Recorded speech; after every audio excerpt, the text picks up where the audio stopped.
Yes, students, we'll start with the new topic, power screw. Okay.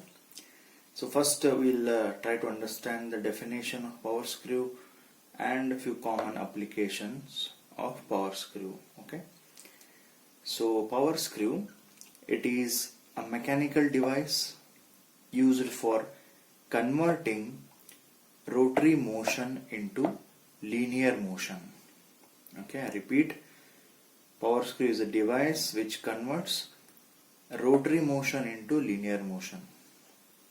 So what are the common applications of power screw? So I am taking those applications which you already worked practically so that it is easy to visualize the power screw. So first application of power screw, to raise or to lower the load. So that means you can either lift or lower the weight or a given load. What is that? Screw jack. So you know where it is used, screw jack. And also in CAMD also you have modeled this screw jack. Okay. So first application of power screw, to raise or lower the load. Example, screw jack. And in the coming chapter you are also going to design it, the screw jack. Okay. So the next classes will be seeing those things slowly. And second application, try to imagine the lathe which you have worked earlier, the previous semesters. Try to visualize that machine to obtain accurate motion in machining operation. That lead screw which is there in lathe, no? So it operates, it is a best example for a power screw.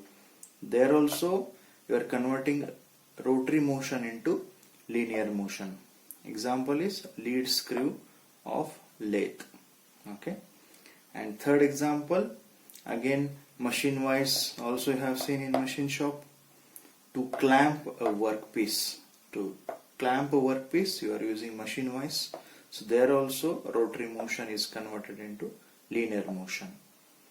And fourth, in material testing lab you have seen universal testing machine, UTM. So visualize that, try to recollect how you have worked on that, various testing you have done. So there also you are converting rotary motion into linear motion. Okay, that is to load a specimen, that is UTM you are using. So there also it is a application of power screw. So power screw definition, converting rotary motion into linear motion. So this is the definition and these are the applications of it. Okay, screw jack, lead screw of lathe, machine wise, universal testing machine. So these are the best applications you can note down. Okay, so let me show you one of the application which is there in our data handbook. So it is there in page number 121. This screw jack you can see. So this you have modeled in CAMD in your previous semesters. Okay.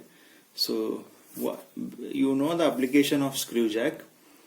So how you lift and lower the load. So this handle you see. So by applying a force on this handle, you are rotating this handle. So clockwise, counterclockwise rotation if you give to this handle, this part will either lower or it will move up. So thus you can lift the load or you can lower the load. So slowly in the coming classes we will design it. Just when the word screw jack has come, so that is why I am showing you. It is there in page number 121. Okay. So this entire part you are going to design in the coming classes. Okay. But for the time being, this is the definition of power screw and these are the some of the applications. Okay. Next, different forms of threaded profiles used in power screw. So there are 4 different thread profiles I am showing here. So first one, square thread. So only half portion of the screw thread I am showing, other half will be symmetrical, right? So you already know in metrology you also studied, no? So few things we'll revise. So first, square thread, I'm showing the profile here. This is a pitch. Pitch is distance between this one adjacent face to another adjacent face, pitch P. This is depth D, which is given by relation D equal to half of pitch. Okay, so we'll see some small definition on this. This thread has its flank normal to the axis. So this is your axis and this is your flank, which is vertical to this axis. So that is what it is saying. This thread has its flank normal to the axis and hence parallel to each other. So parallel to each other. You see, they are parallel. And this type of square thread is used in a screw jack. Okay. So this is regarding square thread. Second is ACME thread. You can see, observe the profile here. ACME thread. So things are same. The pitch P, distance and depth D, that is same, and relation D equal to half of pitch, that is also same. Here only varying is this thread angle, you see. So thread angle 2 theta is equal to 29 degree. If this is the thread angle, means it is ACME thread profile. So it is a modification of square thread only, but it is much stronger than this square thread, and that is why it can be also be easily produced. And application of ACME thread is, it is used in lathe lead screw. Okay, in lathe lead screw you are using ACME thread. Okay, so third one is ISO trapezoidal thread. So ISO trapezoidal thread is similar to ACME thread. Only difference is here thread angle 2 theta is 30 degree. Okay, so it is similar to ACME, but here it is 29 degree thread angle, here it is 30 degree. So that is ISO trapezoidal thread. Remaining things will be same, that is pitch P, depth D, everything will remain same. Only thread angle varies for ISO trapezoidal thread. Fourth one, buttress thread. So here also pitch P meaning is same, depth D, that is also same, but here relation between depth D and pitch is 0.75 pitch. Okay, and here thread angle is 45 degree. So that is the difference. In buttress thread angle is 45 degrees. It is a combination of triangular and square thread. Okay, and it is used in breech locks of gun and screw of bench vise. Okay, so different forms of thread profiles used in power screw. So you can give these examples, 4 examples: square thread, ACME thread, ISO trapezoidal and buttress thread. Draw these profiles and write few sentences. Okay, so in these 3 you observe thread angle 29 degree, thread angle that is 2 theta equal to 30 degree, and here it is 45 degree. Okay, yes students, this is the next title, very important derivation: torque required to lift the load on square threaded screw. Okay, let me repeat: torque required to lift the load. So there are 2 derivations. One is to lift the load and another is to lower the load. So first we'll start with torque required to lift the load on a square threaded screw. You see here the square threaded screw which is shown, and around that there is a nut, and on this there is a weight is being lifted. You see that weight is denoted by F or W, and this is a handle.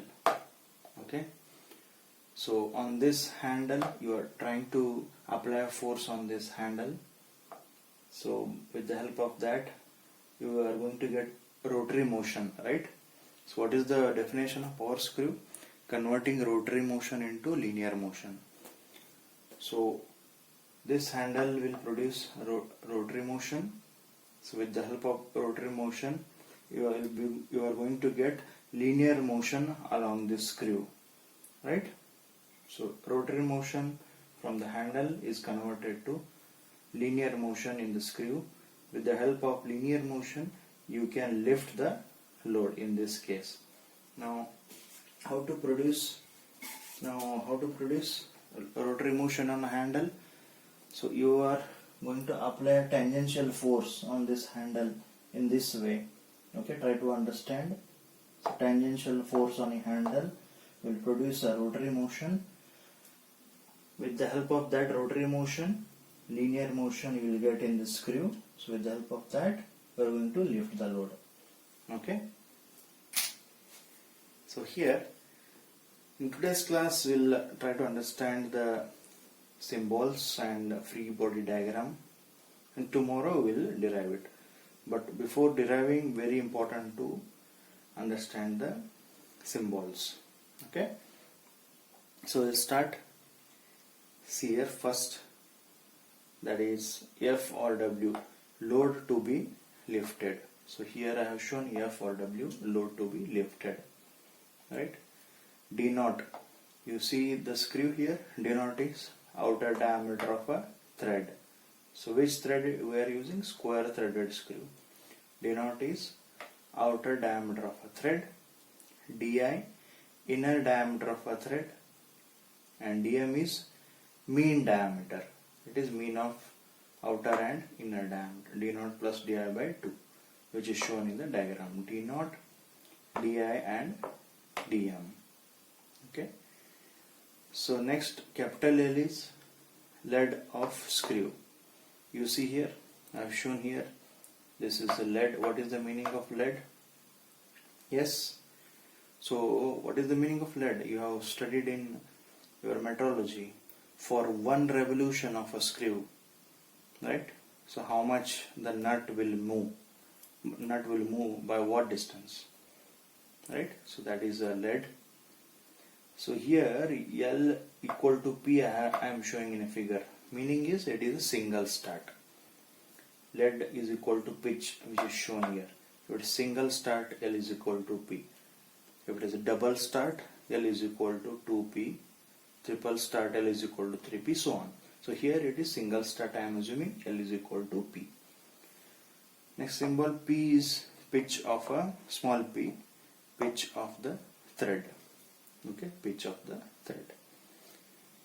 And if the screw is there, then alpha is helix angle or lead angle. You see these threads, if you take a section, so obviously you will be getting helix angle or lead angle.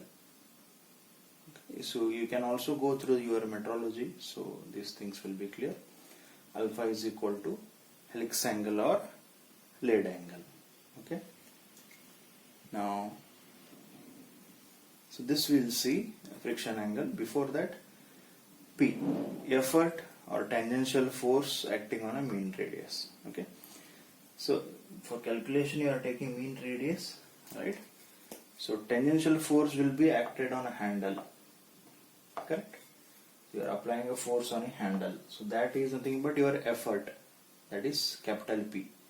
You are putting an effort on this handle to get a linear motion in the screw, right? So that is denoted by capital P, effort, and tangential force which is acting. Now small f, coefficient of friction between screw and nut. There is a screw here and there is a nut. Between these two there is a common surface, so there is some friction will be there. So that is small f, coefficient of friction between screw and nut, which is denoted by tan of phi. Right? So I think these things you know, basics of mechanics. And phi is, now it is friction angle. Okay? Phi is friction angle. Small f is coefficient of friction between screw and nut. This is the schematic you have to draw for this derivation and the next derivation also. Okay? Torque required to lift the load on a square threaded screw. Draw this diagram and write down these symbols. And what is this? Ln? Ln is length of a nut. Okay, so just you should be knowing that ln is length of nut. This is handle. Apply a force on this handle, you will get rotary motion. The help of rotary motion is converted into linear motion. That's how the load is being lifted. Okay. Now the next task is, so you know the mechanism, but what are the forces acting? Directly you cannot get the forces by looking at this simple diagram. Okay, there must be some free body diagram you have to assume to proceed with the derivation. Now for that, so what I am considering, just see here, this is very important. Okay, now here you are converting this entire system into free body diagram, and what are the forces are acting. Observe the things very carefully. Free body diagram. Start with this sentence. Yes, the screw is considered. The screw is considered as inclined plane. So this triangular you see, this inclined plane is considered as a screw. Screw is considered as inclined plane with inclination alpha, that is helix angle or lead angle with inclination alpha. When load is being raised, this weight or load is being raised, the following forces will act on this inclined plane. So we'll try to understand.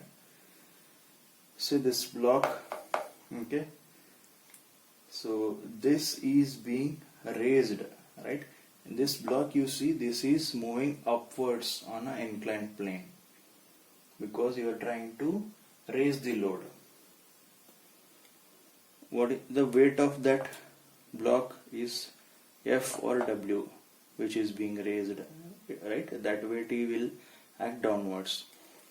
That is what I have written here. Load F or W acts vertically downwards, right? Now this weight has to be lifted upwards, right? For that I am applying effort P, right? Effort P on this handle, so that is I am showing here, right? So that I have written here. Effort P acts perpendicular to the load F or W. So this P acts perpendicular to load W which is being lifted. Clear? Now the question is, this block is resting on this inclined plane, there will be normal reaction force Rn, right? Now if this block will move upwards on this inclined plane, now there is a coefficient of friction is there between screw and nut, right? If it moves upwards, why it moves upwards, this block? Because we are trying to lift the load, right? So that is why this will move upwards, because we are considering, see here, screw is considered as inclined plane with inclination alpha. When the load is being raised, means it is moving upwards. If it is moving upwards, means frictional force, that is Frn, will act opposite to that. See here, frictional force Frn, small f into Rn, reaction force, acts opposite to motion.